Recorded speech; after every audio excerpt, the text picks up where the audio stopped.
माँ बाप की दुआएं तस्बीह के दानों की तरह होती हैं, जो अपने बच्चों के हक में हर वक्त हर पल तस्बीह के दानों की तरह चलती रहती हैं। अल्लाह पाक ये दुआ मांगने वाले हाथ हमेशा सलामत रखे, आमीन।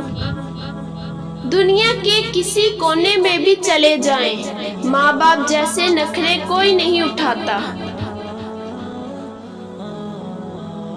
दुनिया में कामयाबी चाहते हो तो माँ बाप की खिदमत करो।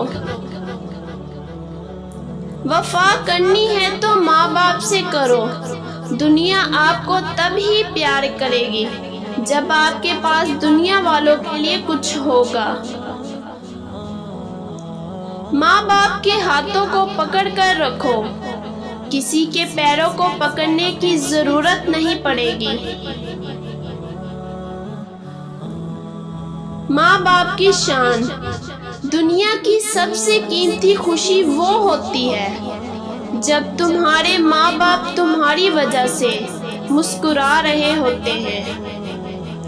माँ की आंखों से हमेशा मोहब्बत टपकती है, जबकि बाप आंखों से इजहार किए बगैर मोहब्बत करता है। माँ बाप के नाम।